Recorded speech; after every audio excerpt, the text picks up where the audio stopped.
Judge Harrow sat at his mahogany desk, hands shaking as he scrolled through his tablet. Headline after headline condemned him. Disrespect in the courtroom. Gavel against valor. Call for resignation grows louder. Emails poured in, some demanding apology, others threatening him outright. His phone buzzed endlessly, but he didn't answer. He poured another drink. His reflection in the glass looked older, harsher, as if the weight of disgrace had already aged him. They'll forget, he muttered. Stories burn fast. But even as he said it, he knew he was lying to himself. That evening, Daniel returned to Arlington. The crowd beyond the gates had grown larger. Veterans saluted civilians, pressed hands over hearts. Children on shoulders waved flags too big for their hands. But Daniel never turned his head. 21 steps, pause, turn, repeat. He felt their eyes on him. He felt the weight of their expectations. But his duty remained unchanged. Laura approached quietly, standing just out of his line of vision. She didn't disturb the ritual. She simply stood as if guarding the guard. For a brief moment, as he paused at the far end, Daniel's gaze flicked toward the edge of the crowd. He saw her. She saw him. That was enough. The story wasn't dying. It was spreading. Congressional leaders issued statements. Military organizations called for Harrow's censure. Even television anchors, who rarely spoke of veterans, now used words like sacrifice and respect. The nation was listening, and the nation was choosing a side. Late that night, Daniel sat alone in his apartment. The metal lay on the table again, catching the dim glow of a single lamp. He traced its star with his finger, whispering names. Names of men gone, names that no crowd could cheer, names that weighed heavier than any robe or gavel. For you, he murmured again, voice breaking this time. And when he closed his eyes, he could almost hear their footsteps beside his. 21 steps. Pause. Turn. Repeat. The oath endured. The next morning, sunlight broke across Warrington in pale gold, but the town did not wake in its usual quiet rhythm. The courthouse steps were already crowded. Veterans in uniform, others in jeans and leather jackets with patches, and townsfolk with flags gathered shoulder to shoulder. They weren't shouting. They weren't chanting. They were simply there, standing in rows as if the courthouse itself had become a battlefield where silence was their formation. Judge Milton Harrow saw them from his office window. His hand trembled against the blinds before he let them fall back into place. He tried to swallow the knot in his throat, but it stuck. He had spent decades commanding silence in courtrooms with nothing but his gavel and his glare. Now silence had turned against him. Inside Arlington, Daniel Reeve continued his watch. The marble plaza gleamed under the morning sun, wet from night dew. His steps were exact, his posture unyielding. Beyond the gates, the crowd swelled again, families with children. Veterans saluting reporters, trying to capture the perfect shot. But Daniel's world remained the same. 21 steps. Pause. Turn. Repeat. He kept his eyes forward, his breathing steady, his mind anchored in names whispered silently with each pass. Colonel Laura Kensington lingered at the edge. She wasn't there as a soldier anymore. She was there as a witness, as a protector. She knew he didn't need her to speak, but she also knew that sometimes presence spoke louder than words. In Warrington, Jason Alvarez stood on the courthouse lawn, holding his phone high. His live stream counter ticked upward steadily. 20,000, 5,100,000 viewers. Comments flooded the screen, voices from across the country. My dad served. This makes me sick, proud of this soldier. That judge must resign. Jason turned the camera toward the rows of veterans standing silent in the wind. They're not here to shout, he told his audience. They're here to stand. That's their statement. His throat tightened as he panned across faces, many lined with age, others youthful but weary. Each face told a story without words. Judge Harrow tried to keep order inside his courtroom. He called cases, adjusted his glasses, and barked commands. But every time he lifted the gavel, his hand shook. Every time he spoke, his voice lacked its former sharp edge. The gallery didn't respect him anymore. They endured him.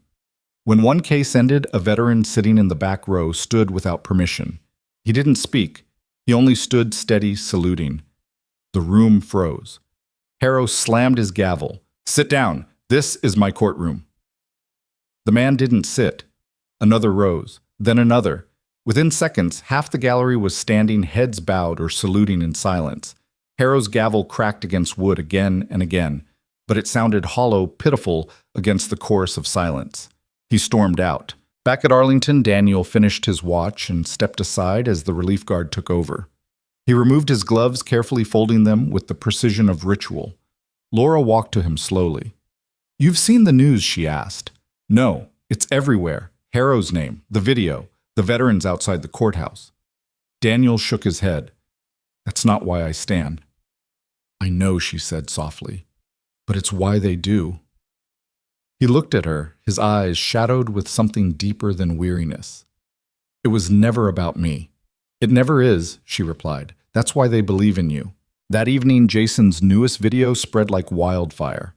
He had captured the silent vigil outside Harrow's courtroom, the veterans rising one by one. He overlaid Laura's words from the trial. "That medal isn't decoration, it's a debt." The video ended with Daniel's voice steady as stone. "I don't forget what matters." By nightfall, millions had watched. National news anchors debated it on live television. Some wept openly while reading letters from veterans' families. Others demanded Harrow's resignation immediately. The tide was no longer turning. It had turned. Harrow sat in his study late at night, whiskey glass, empty robe, draped across a chair like a shed skin. The television flickered with his own face stern, commanding arrogant, ordering Daniel to strip the medal. He muted the sound, but the images were enough. He pressed his palms to his temples. The noise inside his head was louder than any crowd. "They can't do this to me," he whispered. "I'm the judge. I set the rules."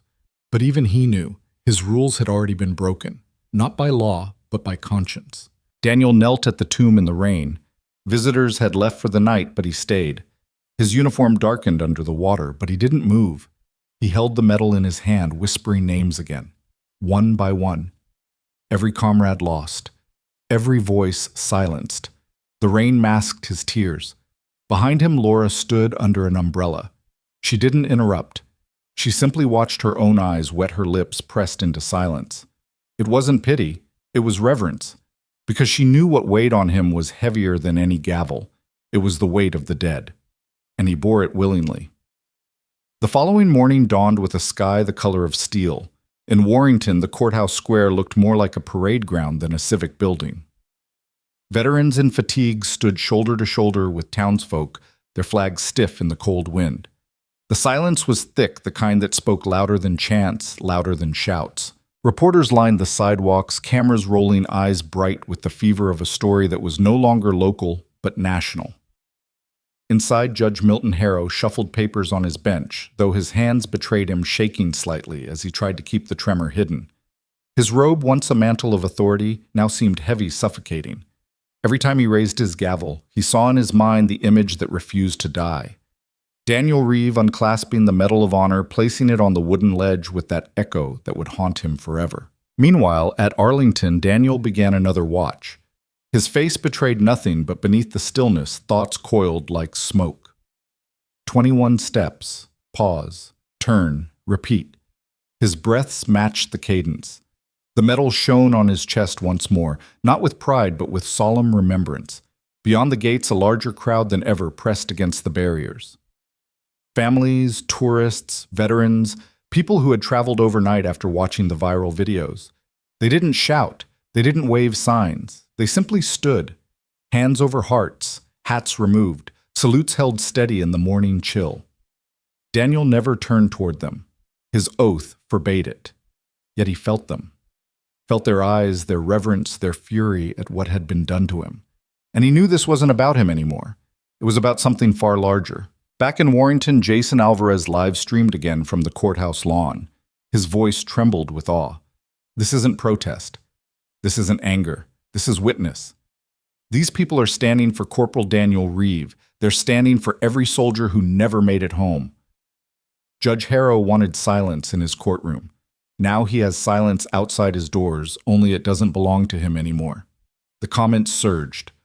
Watching from Dallas, proud to see this. From Seattle, we stand with Daniel. From Florida, my son served. Thank you for this stream.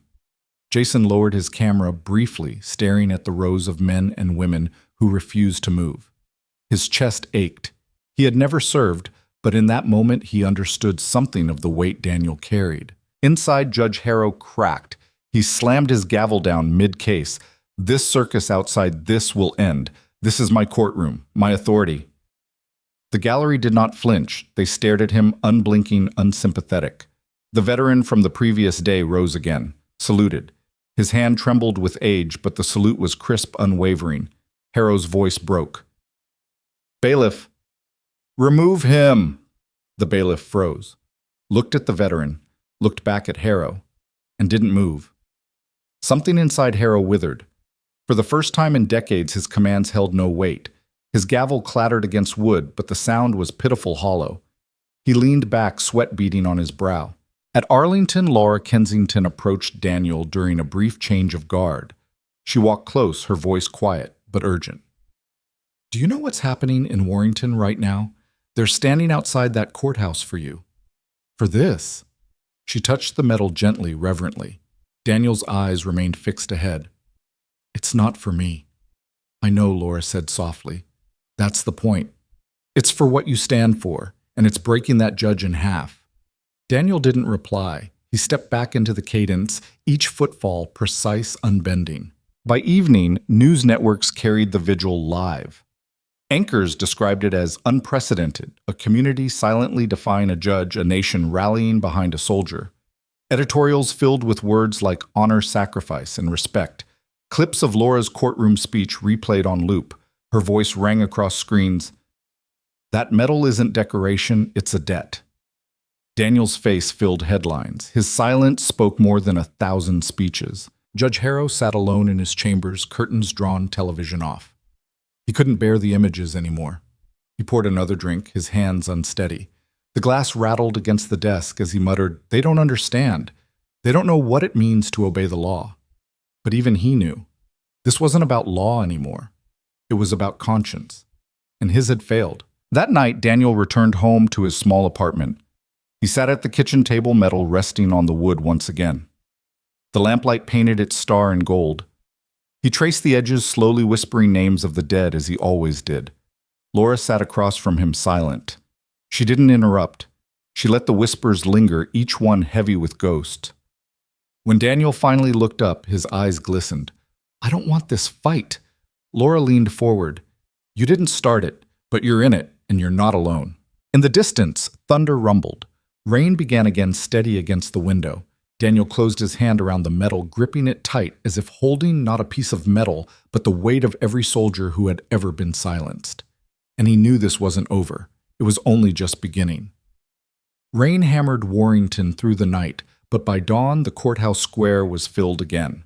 Umbrellas dotted the crowd, flags sagged under the weight of water, yet no one left. Veterans in soaked uniforms stood in perfect rows. Civilians wrapped in ponchos and coats kept their places. The silence had become its own language, one the whole nation now understood. Jason Alvarez stood beneath a dripping canopy, his phone raised, his voice hushed. Day 3. They're still here. The storm couldn't move them. Nothing can. His camera panned across rows of faces, raindrops sliding down wrinkled skin and young cheeks alike. In the comments, scrolling fast, viewers posted cities, states, even countries: Boston, San Diego, Anchorage, Toronto, London. The story had left Warrington. It was global now. Inside the courthouse, Judge Milton Harrow felt like a man besieged. His chambers smelled of stale coffee and damp paper, his robe clinging uncomfortably against his neck. He gripped his gavel harder than necessary, as though the weight of the wood could anchor him to authority slipping away. When he entered the courtroom, the gallery did not stir. They rose mechanically, but their eyes carried no respect. Instead, they bore the cold scrutiny of witnesses who had already judged him. The first case began, voices droning about property disputes, but Harrow could barely hear. His mind kept replaying it, the sound of the metal striking wood, the look in Daniel Reeves' eyes, calm and unyielding. Every time the gavel hit, he imagined that metallic echo mocking him. At Arlington, the crowd had doubled. Reporters jostled for space. Families pressed close to the gates, peering through iron bars at the marble plaza. Daniel Reeve, as ever, kept his rhythm. 21 steps, pause, turn, 21 steps again. His face betrayed nothing. Rain slicked across his uniform, but he never faltered. The Medal of Honor gleamed defiantly on his chest. Every movement was a vow carved into the stone of memory. Among the crowd, Laura Kensington stood with her arms crossed. She wasn't there for the cameras. She wasn't there for the spectacle. She was there because she knew Daniel needed someone in the shadows, someone who remembered not just the medal, but the blood that earned it. Late morning, Jason's latest clip exploded online. He had spliced footage of the courthouse vigil with images of Daniel at the tomb. His narration, quiet but raw, asked, "What weighs more, a gavel or a promise kept to the dead?" The clip hit 1 million views in hours. Veterans groups shared it. Families of fallen soldiers posted tributes. Politicians began to waver under the tide of public anger. By noon, national outlets camped on the courthouse lawn, broadcasting live. Anchors called it the Vigil of Warrington. Inside, Harrow's frustration boiled over. A defense attorney rose to speak, but Harrow cut him off, slamming his gavel. This court is not a spectacle. The law does not bend to mob sentiment. The gallery didn't react. Not with words, not with movement. They simply stared. And then quietly, a young woman rose from the back. She held a folded flag against her chest. Her voice trembled, but carried. "My brother never came home from Iraq. Corporal Reeves stands for him." The silence cracked, replaced by murmurs. Veterans shifted. Some nodded. Harrow slammed the gavel again. "Remove her," he barked. But the bailiff hesitated. And then slowly the gallery rose again, one by one, until the entire room was standing in silence. Harrow's face flushed crimson. His gavel pounded uselessly. For the second time in days, he abandoned the bench, storming into chambers. The sound of the door slamming reverberated like defeat. That evening, Laura sat across from Daniel in his small apartment.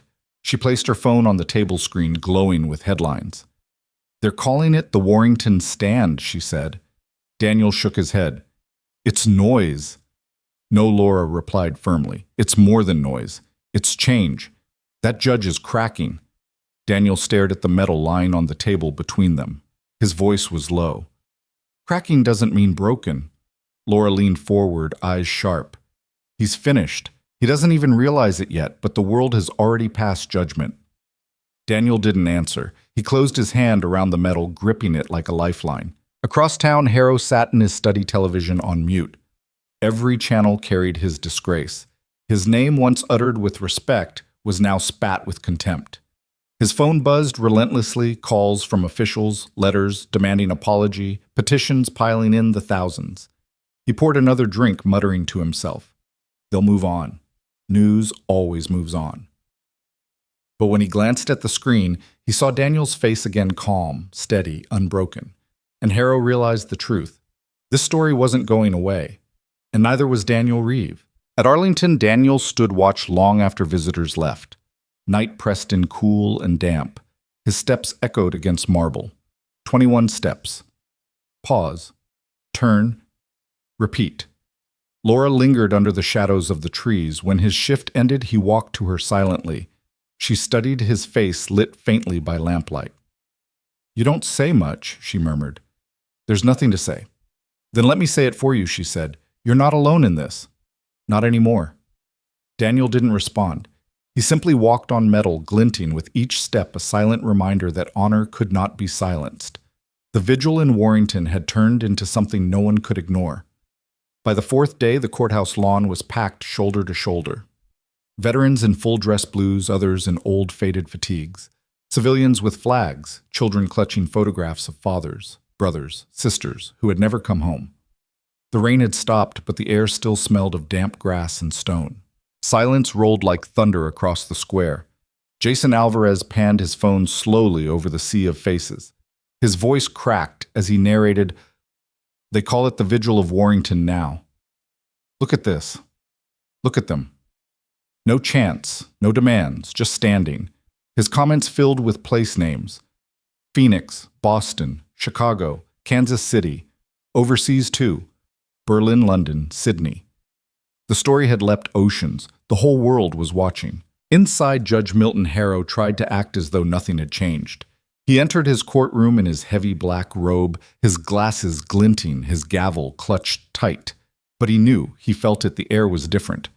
The gallery was full again, packed with the same veterans and townsfolk, who filled the square outside. He cleared his throat. Court is now in session. The words fell flat. The gallery rose with the ritual, but no one's eyes lowered. They stood not in respect but in defiance. Their stares drilled into him. When Harrow called his first case, the attorney's voice was drowned by the creak of wood, an old man in the back rising to his feet. He saluted silently. Then another stood. Then another. Within moments, the entire gallery was on its feet, saluting bowing heads or simply staring at Harrow without a word. His gavel cracked. Order. The sound was thin, a toy hammer striking against the immovable weight of silence. He slammed it again. Sit down. This is my courtroom. No one sat. His hand trembled as he hurled the gavel onto the bench. Its wooden head splintered against the surface. Harrow's breath came shallow. His face flushed red. He stood robe flapping and stormed from the bench again. The slam of the chamber door rang out like surrender. At Arlington, Daniel Reeve continued his duty. Crowds pressed closer to the gates. Television crews broadcasting every cadence of his watch. But Daniel's world remained steady, 21 steps, pause, turn, repeat. His face revealed nothing, but his eyes carried distance, his thoughts fixed far beyond the noise. Laura Kensington watched from the side. She noticed the slight stiffness in his injured leg, the old wound from Hellman that never fully healed. She remembered the blood that soaked his trousers that day, the way he refused to fall until every last soldier was carried to safety. Now he carried something else, the weight of a nation's expectation. That night, Jason released a documentary-style video. He pieced together the courtroom footage, the silent vigils, the crowd at Arlington. He narrated in a voice thick with awe. In Warrenton, Virginia, a judge tried to strip honor from a man who carried it for the dead. But honor cannot be removed.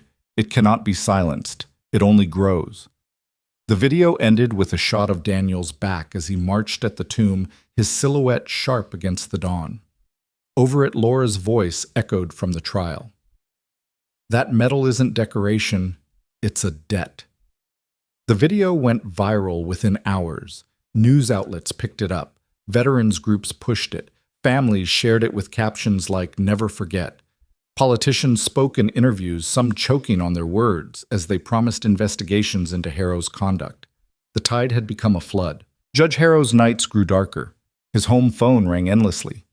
Letters arrived by the dozens. Strangers stood on the sidewalk outside his house, not yelling, not throwing things, just standing silently, like the crowd outside his courthouse. He drew the blinds tighter. He drank more. He told himself it would pass. It had to. News always moved on. But when he switched on the television, his disgrace stared back. His voice ordering Daniel to remove the medal replayed on every channel. He muted it, but he could still hear it in his head.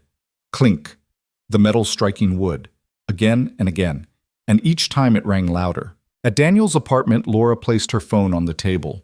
Headlines flashed across the screen. Calls grow for Harrow to resign. Silent vigils spread nationwide. Medal of Honor. Case sparks national reckoning. She looked at him. You know what this means? Daniel shook his head. It means nothing changes. Judges resign. Videos fade. Men still lie on the ground with no names. Laura leaned closer, eyes burning. It means your silence is louder than his gavel. It means the world sees what you carry. Don't you dare say it means nothing. Daniel glanced at the medal resting on the table light, catching the star. He closed his hand around it slowly, his knuckles white. His voice was a whisper. It belongs to them. Not me. Laura's eyes softened. And that's why it belongs with you. The vigil in Warrenton stretched into the night. Hundreds of candles flickered against the courthouse steps. Jason streamed live panning slowly across faces bathed in warm light. They haven't left, he whispered to the camera. They won't leave until justice does. A veteran in a wheelchair held his candle high. Beside him, a little boy mirrored the gesture, his small flame shaking in the wind. Jason swallowed hard. This isn't protest. It's a promise. And somewhere across town, in a darkened study, Judge Harrow sat slumped in his chair, curtains drawn glass empty. He stared at nothing, his gavel lying broken on his desk. For the first time in his life, Milton Harrow understood what it meant to lose not in court, not in law, but in respect. And respect was something he could never order back. Morning broke with a brittle chill that cut through Warrington like a knife. The courthouse lawn was no longer just a vigil, it was a sea of humanity. Hundreds had come then, thousands. Veterans in rows like an unspoken army, civilians pressed close, children hoisted on shoulders. Flags waved gently in the cold air, their cloth snapping softly as though the very wind demanded respect. Jason Alvarez walked slowly through the crowd. His phone raised, his voice hushed but trembling. Day 5. They're still here. And now they've come from everywhere. He paused, panning the camera over license plates along the street. New York, Ohio, Texas, California. Out-of-state buses lined the curb, filled with riders who had driven all night to stand in silence for a man who never asked for it. Comments poured across Jason's screen, watching from Detroit. From London, your story reached us. From Seoul, we stand too. The story had escaped Warrington. It had escaped Virginia. It was the world's story now. Inside the courthouse, Judge Milton Harrow tried to pretend. He wore his robe as though it still carried dignity. He called cases in a voice hoarse from shouting into silence. But every glance he cast across the gallery met only steel stares. The first attorney cleared his throat to speak, but the gallery was louder. Not with words, never with words, but with presence. A man in a Vietnam cap rose silently saluting. A woman with a folded flag across her chest followed. Within moments, the whole room was standing again, a forest of salutes and bowed heads. Harrow's gavel struck hard. Order. You will sit, or you will be held in contempt. No one sat. The bailiff shifted uncomfortably, but his eyes refused to meet Harrow's. The judge's face flushed red. His breath came fast. And in that moment, Milton Harrow realized what he feared most: his courtroom no longer belonged to him. At Arlington, Daniel Reeve walked his cadence. 21 steps, pause, turn. 21 steps again. His shoes struck wet marble rhythm, steady as a metronome. The crowd beyond the gates had swollen too, cameras flashing flags, waving veterans saluting through tears. Daniel did not waver. He did not bow to the noise. His world remained unbroken silence, every step a vow to the nameless dead. The Medal of Honor glinted on his chest, rain sliding across its starlight, refracting like a beacon. Colonel Laura Kensington stood nearby, her coat pulled tight against the cold. She watched him march, her mind replaying the battlefield that bound them. Bullets slicing air, dust choking lungs. Daniel limping with blood pouring from his leg, yet refusing to stop until she lived. She whispered to herself, "He'll never break." And she was right. By afternoon, Jason's footage of the courtroom standoff spread to every major outlet. National anchors described it in reverent tones. Veterans organizations issued open letters. The Congressional Medal of Honor Society released a statement condemning Harrow by name. To demand removal of this medal is to demand removal of our nation's soul. Public opinion was no longer divided. It was a flood. In his chambers, Harrow sat slumped over his desk. His gavel lay in pieces beside scattered papers. His phone rang again and again, calls from politicians, from judicial review boards, from old friends begging him to resign before he was forced out. He muttered to himself, "I am the law. I am the court. They can't take that from me." But deep down he knew. The authority he had clung to all his life had slipped like sand through his fists, and he had dropped it himself with 4 words. Remove that medal.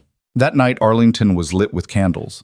Visitors pressed against the gates, their flames flickering in the dark, casting golden light across marble. Daniel's steps never faltered, though he felt the glow on his face, the whispers of names spoken softly by strangers who wanted to remember. When his watch ended, he removed his gloves with ritual precision. Laura approached him slowly. "It's bigger than Warrington now," she said. Daniel shook his head. "It was always bigger than Warrington." "Do you know what's coming?" she asked. He didn't answer. He looked at the medal, then passed it to the tomb. His voice was low. "It doesn't matter what comes. This never changes." Laura's chest tightened. She saw it in him, the weight, the sorrow, the discipline that would never bend. She knew he could carry it. But she also knew that even the strongest men bled inside. Jason uploaded another video that night. This one was short, only 30 seconds. It showed Daniel's silhouette marching under candlelight, his metal glowing faintly with every turn. Jason's caption was simple: "Honor doesn't bend." By dawn, it had been viewed 2 million times. In his darkened study, Harrow turned on the television. He didn't last 5 minutes. Every channel carried his disgrace. Every commentator dissected his arrogance. He hurled the remote across the room, glass shattering as it hit the window. His chest heaved. His robe hung limp across a chair. And for the first time in decades, Judge Milton Harrow felt utterly powerless. Daniel sat at his kitchen table, metal lying before him.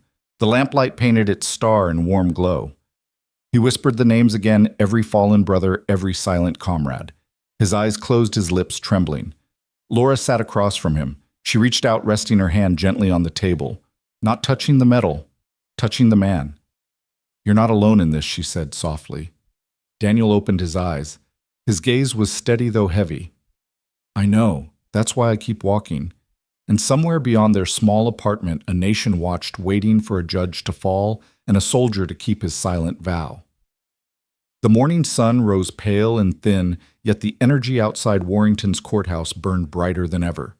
Flags rippled in the breeze, cameras clicked like cicadas, and the crowd stretched down the block, spilling into side streets. The vigil of Warrington had become pilgrimage. Buses parked along curbs released groups of veterans in wheelchairs. Families carrying framed photographs, college students draped in flags. They weren't there for spectacle. They weren't there for politics. They were there because one man had been humiliated in silence, and that silence had awakened something deep, something unshakable. Jason Alvarez stood on the courthouse steps, his phone held high, the live stream counter ticking upward into the hundreds of thousands. His voice trembled with awe. "I've never seen anything like this. Day 6 and they're still here. Look at them, entire families, entire units, people who drove across states just to stand in silence." He panned slowly. His lens captured an elderly woman clutching dog tags, lips moving in prayer. A young boy saluting with his small hand pressed tight to his brow. A line of bikers in leather jackets with patches Vietnam, Iraq, Afghanistan forming a wall at the edge of the lawn. Jason's throat tightened. If honor has a sound, it sounds like this. Nothing. Just silence. And it's deafening. Inside the courthouse, Judge Milton Harrow felt the weight pressing down on him, heavier than any robe. His gavel sat untouched on the bench, a relic now mocked by memory. He cleared his throat, tried to begin the day's docket, but his voice cracked on the first case. The gallery didn't rise quickly when he entered anymore. They rose because tradition forced them, but no one's gaze lowered. Their stares bored into him like drills. Every shuffle of paper, every cough, felt like accusation. Mid-morning, it happened again. A veteran rose in the back, saluting silently. Then another, then another. Within seconds, the whole gallery was standing a forest of salutes and bowed heads. Harrow's voice thundered, "Contempt of court. All of you sit down." No one moved. The bailiff glanced at him, then at the crowd, then at the gavel lying cold. His eyes said everything: "I can't enforce what no one respects." Harrow felt sweat bead his temples. He slammed the gavel once, twice, 3 times. The echoes rang hollow, and he realized his court no longer belonged to him. At Arlington, Daniel Reeve carried on. The marble plaza gleamed under the bright sun. His shoes struck the ground with flawless rhythm. 21 steps, pause, turn, 21 again. Crowds pressed against the gates larger than ever before. Families raised their phones to capture his march, their whispers a mixture of reverence and awe. Veterans saluted civilians, placed hands over hearts. Children watched in rapt silence. Daniel never turned toward them.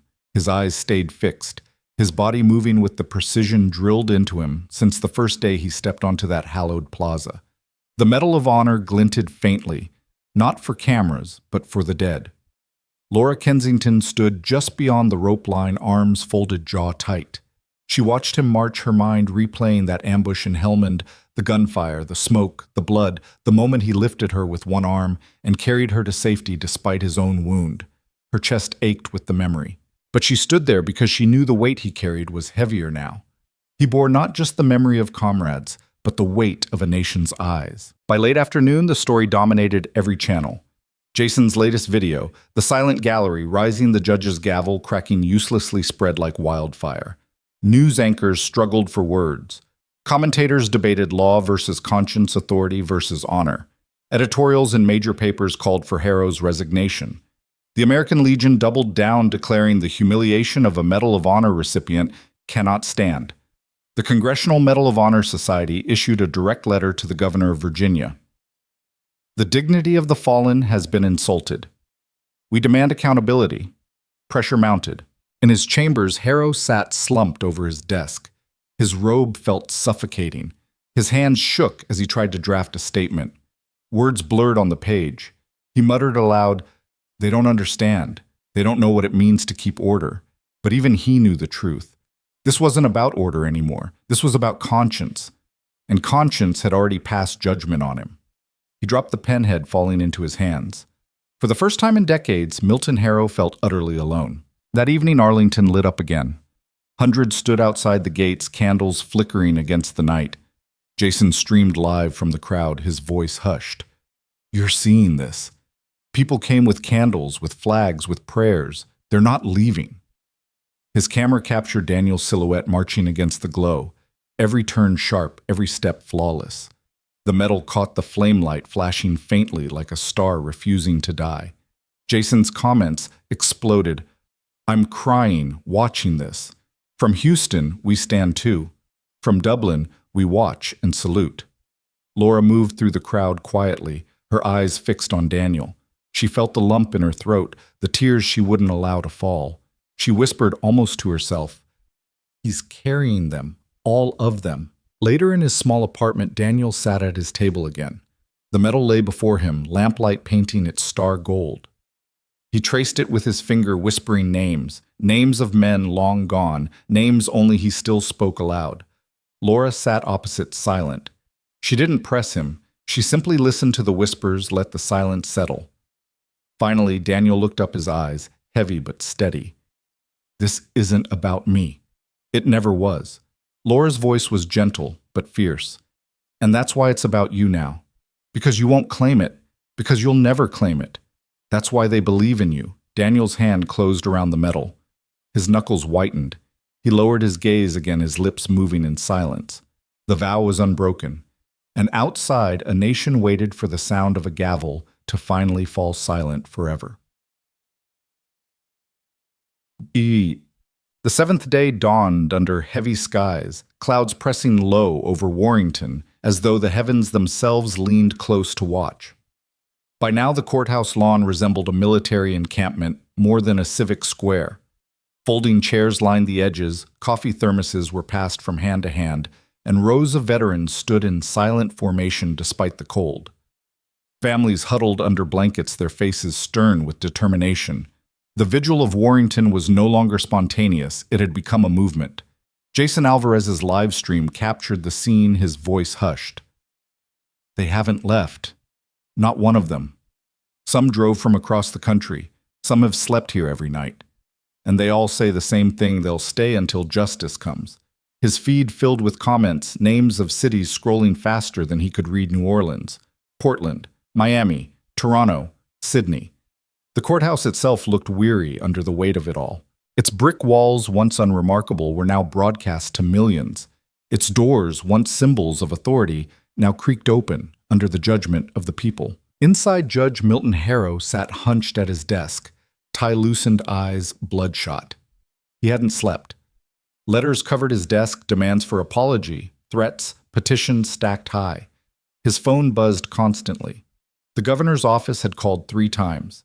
Members of the Judicial Review Board had left messages he refused to hear. He rubbed his temples, muttering, "They can't force me out. Not like this. Not over a soldier." But even as he spoke, his voice cracked, because he knew it wasn't just about a soldier. It was about something larger, something he had underestimated. When he finally entered his courtroom that morning, the gallery rose again, not out of respect but out of ritual. Their eyes never softened. Their silence screamed louder than any words. And then it happened again. One veteran stood saluting. Another followed, then another.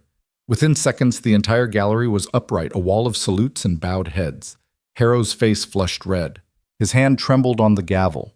He slammed it down once, twice, 3 times. The sound cracked, but held no power. The bailiff didn't move. The stenographer's hands hovered above the keys but didn't type. Even the attorneys sat still, their faces unreadable, unwilling to side with him. Harrow's breath came ragged. His gavel clattered against wood. For the first time, he did not storm out. He simply sagged into his chair, shoulders slumped, robe heavy as chains. The silence pressed down until it was unbearable. And then slowly the gallery sat again, still watching, still unbroken. At Arlington, Daniel Reeve carried on. The sun broke through the clouds, briefly catching on his metal with each turn.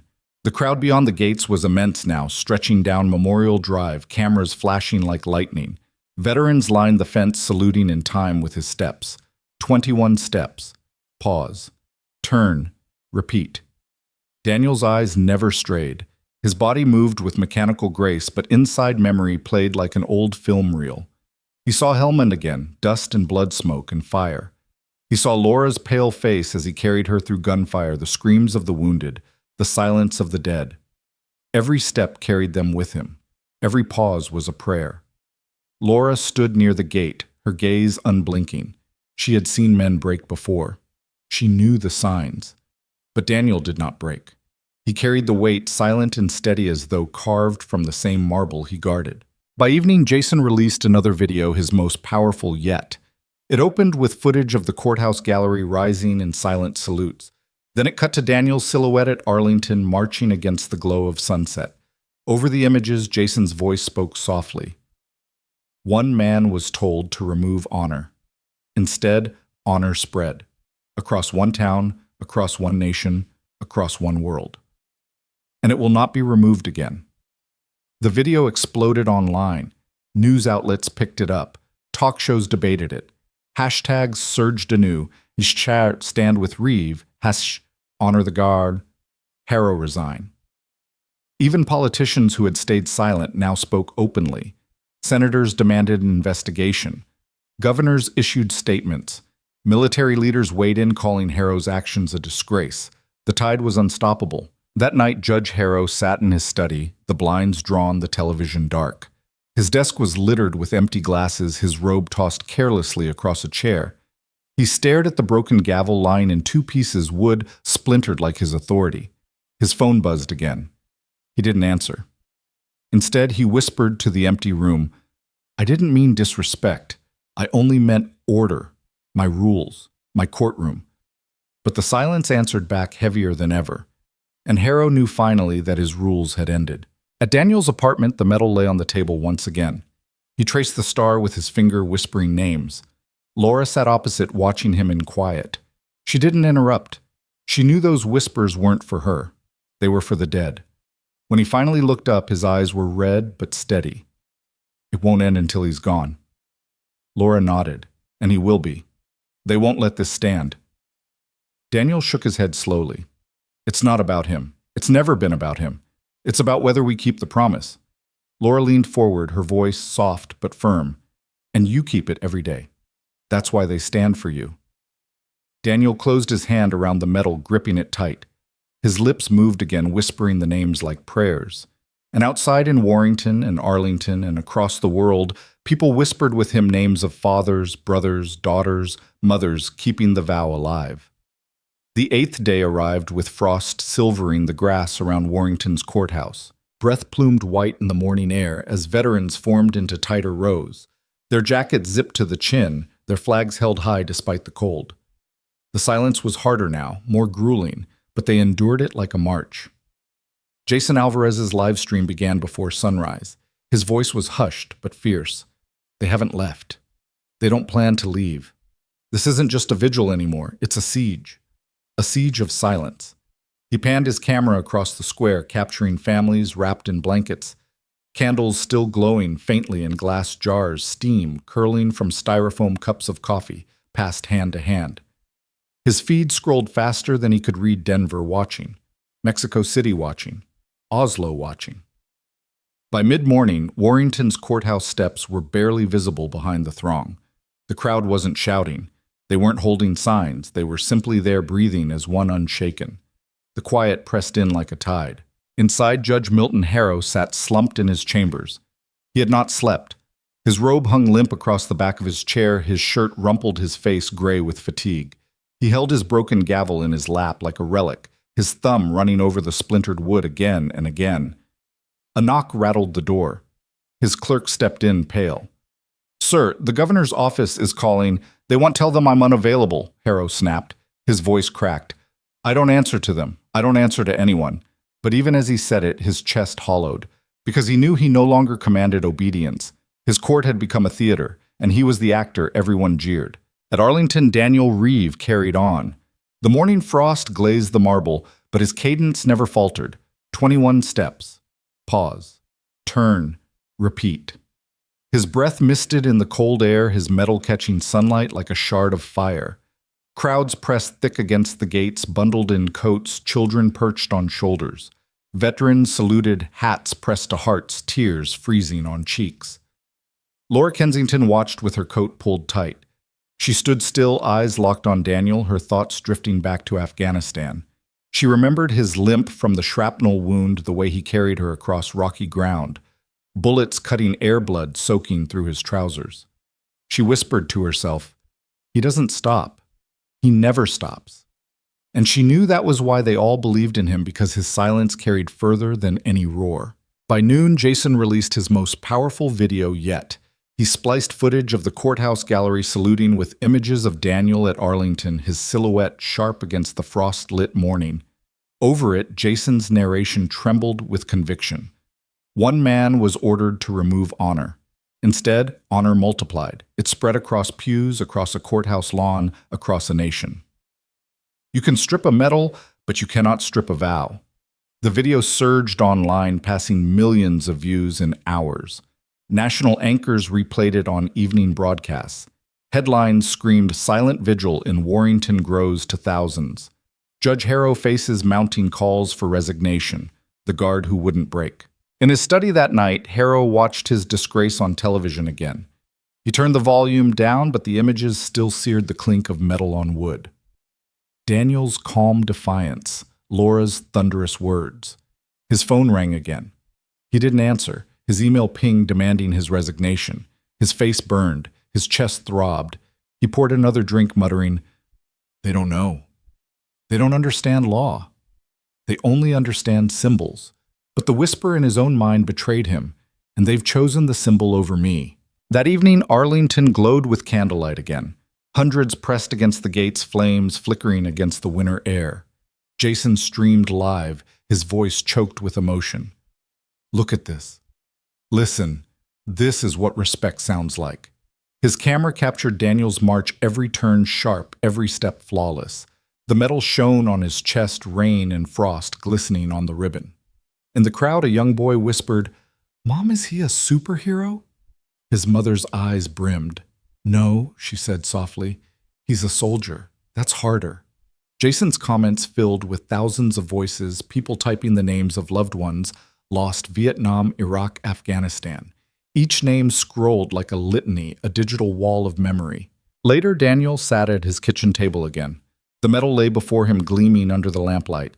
He traced its star with his finger, whispering names of comrades long gone. Laura sat across silent, letting the whispers linger. When he finally looked up, his eyes were red but steady. "It won't end until he resigns," Laura nodded. "And he will. The country won't let it stand." Daniel shook his head slowly. This was never about one judge. It's about keeping the promise. Laura leaned closer, her voice fierce but tender. "And you've kept it. That's why they stand. That's why they'll keep standing until he's gone." Daniel closed his hand around the metal, gripping it like a lifeline. His lips moved again, whispering names like prayers. And outside, the nation whispered with him. By the 9th day, Warrington was unrecognizable. The courthouse lawn overflowed with people, their numbers so vast the police had blocked off entire streets. Yet still the silence held. No chants, no shouting, just presence, just witness. Rows of veterans stood at attention despite the cold, their boots planted firmly in the frost-damp earth. Families huddled together, clutching flags or photographs.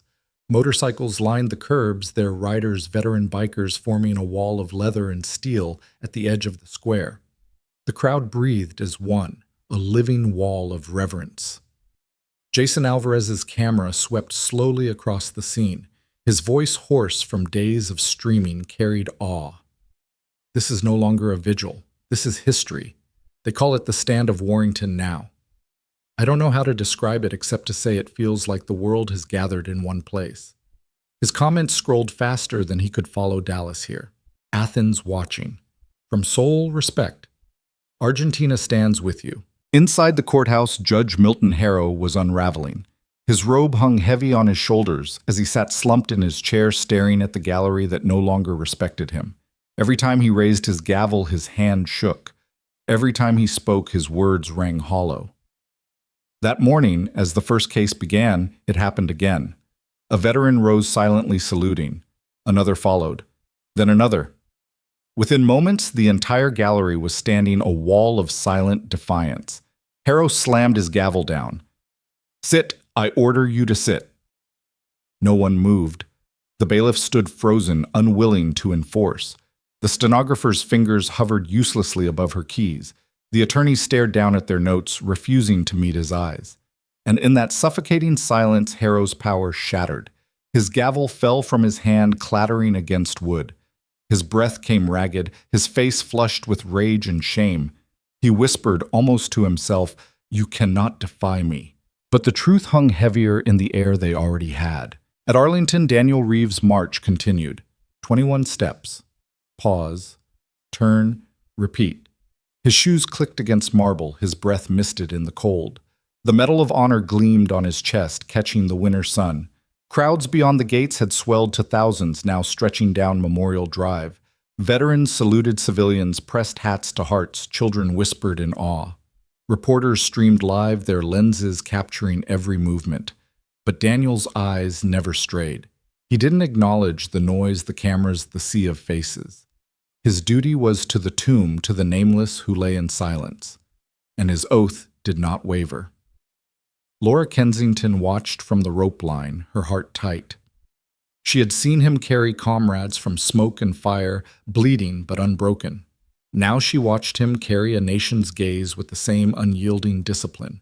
She whispered under her breath, "You don't even know how much they need you." That evening, Jason uploaded a new documentary clip. His narration was hushed reverent.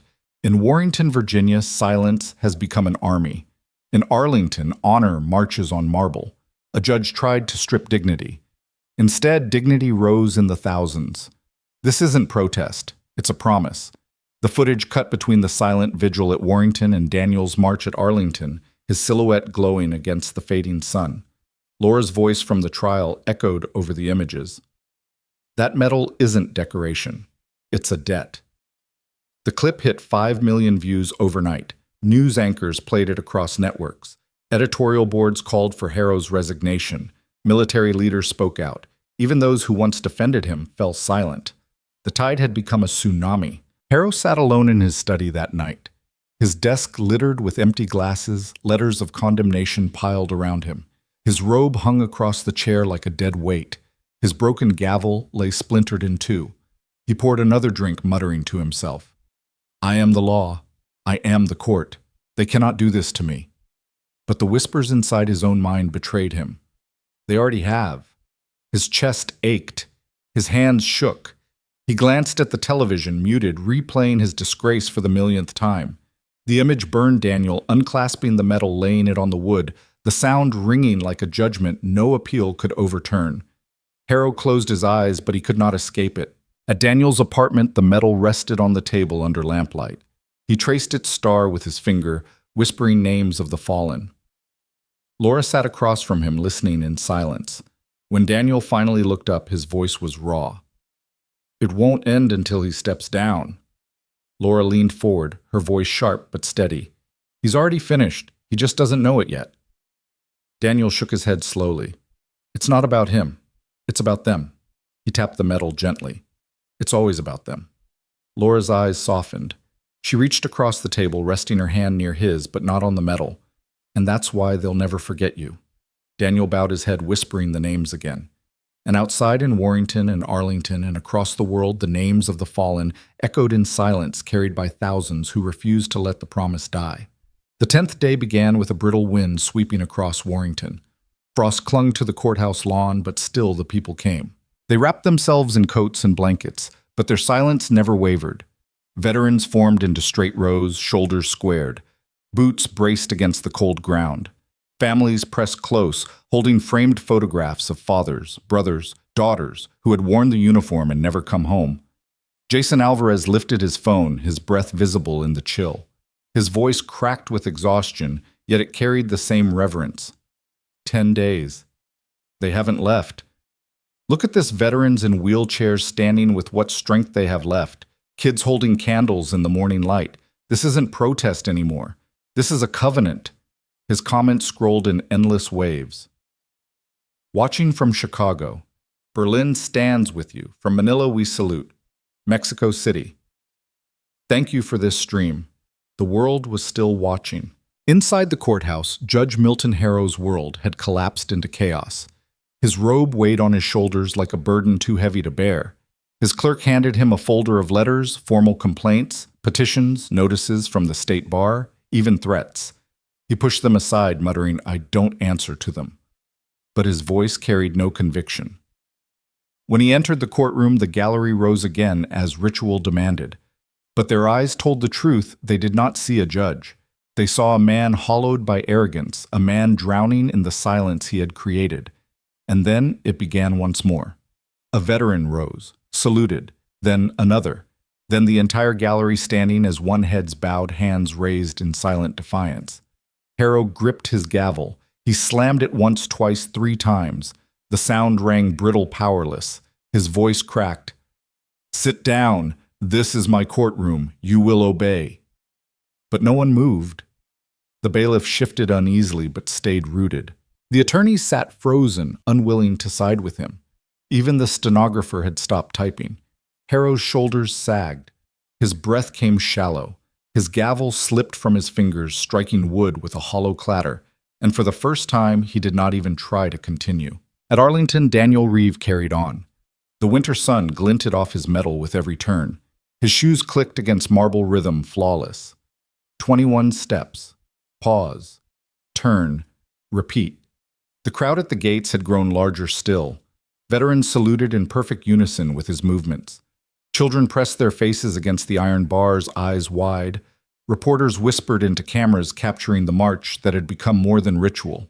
Laura Kensington stood at the rope line, coat pulled tight, eyes fixed on Daniel. She remembered the day in Helmand when he had refused to stop when he carried her bleeding across open ground, each step carved from sheer will. And she saw the same man now carrying a nation's eyes without bending. She whispered to herself, "You'll never know what you've started." By evening, Jason uploaded a new clip. It showed the gallery in Warrington standing in salutes. Harrow's gavel striking uselessly, and then cut to Daniel at Arlington metal gleaming under the fading sun. Jason's voice trembled over the images one man was told to remove honor. 10 days later, the nation refuses to sit down. This isn't defiance. It's devotion. The video surged online. News anchors replayed it. Editorials demanded Harrow's resignation. Politicians across parties issued statements. The judge must step down. The pressure had become unbearable. That night, Harrow sat in his study robe draped over a chair, gavel broken in 2 on his desk. His television replayed his disgrace in a loop, his own voice ordering Daniel to remove the metal, the clink of metal striking wood, Laura's voice condemning him. His phone buzzed relentlessly. He ignored it. Letters piled at his door. Strangers stood on his lawn in silence, candles flickering in the dark. He poured another drink, but even the burn of whiskey could not numb the sound still ringing in his head. Clink, the metal hitting wood, again and again. At Daniel's apartment, the metal lay on the table once more. He traced its star with his finger, whispering names of the dead.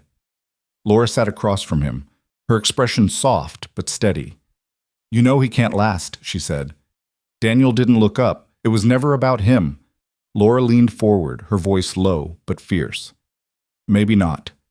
But when he falls, it will mean something. It will mean they chose honor over arrogance." Daniel finally raised his eyes, steady but weary. It will mean they kept the promise. That's all that matters. He closed his hand around the metal, gripping it tight. His lips moved again, whispering names. And outside in Warrington and Arlington and across the world, people whispered two names of their loved ones. Names of the fallen.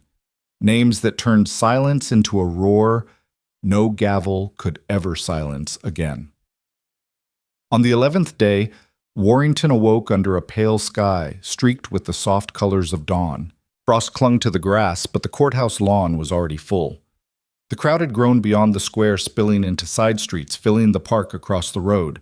Yet still silence reigned. Thousands stood shoulder to shoulder, breathing in rhythm, eyes fixed on the courthouse steps. Jason Alvarez streamed live from the roof of a van, his voice thick with awe. Look at this. It's not just Warrington anymore. It's America. It's the world. He panned his phone slowly across the mass of people, veterans saluting civilians, clutching flags, mothers lifting photographs of children lost in war. His comments scrolled endlessly. From Alaska, we salute. Paris stands with Daniel. From Nairobi, we honor the fallen. Jason swallowed hard. This is more than protest. This is a reckoning. Inside the courthouse, Judge Milton Harrow sat slumped at his desk, his robe heavy, his eyes bloodshot. He had not slept. His chamber smelled of stale whiskey and damp paper. His phone buzzed with calls. He would not answer letters piled on his desk unread. He muttered to himself, "They can't take this from me. They can't." But his voice cracked hollow, even in his own ears. When he entered the courtroom, the gallery rose again. Not with respect, not with fear, only ritual. Their eyes met his unflinching, unbroken. And then it happened. A veteran rose, saluted, then another, then the entire gallery rising in perfect silence, a wall of reverence. Harrow slammed his gavel. Once, twice. The sound rang brittle, powerless. His voice broke. "Sit down. I order you to sit down." No one moved. The bailiff stood frozen. The stenographer didn't type. The attorneys sat still, eyes averted. Harrow's chest heaved. His gavel slipped from his fingers, clattering against wood. He sagged into his chair robe, heavy as chains, his authority shattered. For the first time, he did not storm out. He simply stared at the gallery, his face pale, his eyes hollow. And in that silence, everyone knew it was over. At Arlington, Daniel Reeves' march carried on.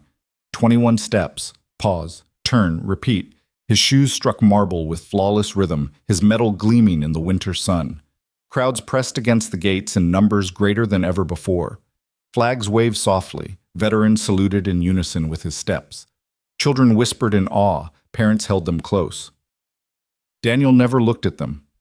His eyes stayed fixed forward, his cadence unbroken. Laura Kensington stood at the rope-lined coat pulled tight, her gaze locked on Daniel. She remembered every step he had carried her in Helmand, every bullet that tore the air, every comrade lost. Now she saw him carrying more than soldiers. He carried a nation's conscience. She whispered softly, "You don't even know how much you mean to them." That evening, Jason uploaded his most powerful video yet. His narration was low reverent. For 11 days, Warrington has stood in silence. For 11 days, Arlington has marched in honor. One man was told to remove a medal. Instead, a nation rose. The footage cut between the silent vigil in Warrington and Daniel's silhouette against the marble. Laura's voice from the trial echoed, "That medal isn't decoration, it's a debt." The video surged online, passing 10 million views within hours. Headlines blazed across screens, Judge Harrow collapsing under pressure. Silent vigil spreads nationwide. America chooses honor. That night, Harrow sat in his study robe draped over a chair-broken gavel, lying in two pieces on his desk. His television flickered with his disgrace muted but relentless. His phone rang again and again, calls from colleagues, politicians, even the governor's office. He poured another drink, muttering, "I am the law. I am the court." But the words sounded pitiful, meaningless. Because he knew the truth. The law might be written on paper, but honor was written on hearts. And the hearts had chosen against him. At Daniel's apartment, the medal lay on the table once more, its star glowing under the lamplight. He traced it with his finger, whispering names of the dead. Laura sat opposite, silent, listening.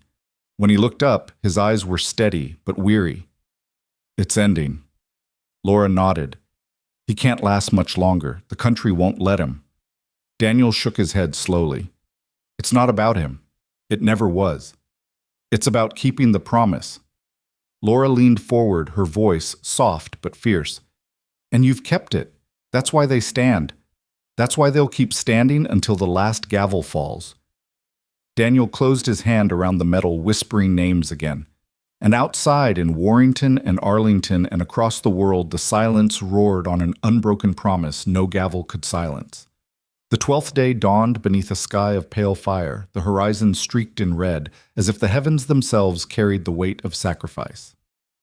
In Warrington, the courthouse lawn had become hallowed ground. Thousands filled the square, their silence heavy as stone. Veterans stood in crisp lines, wheelchairs aligned in rows like formation. Families clutched framed photographs and folded flags.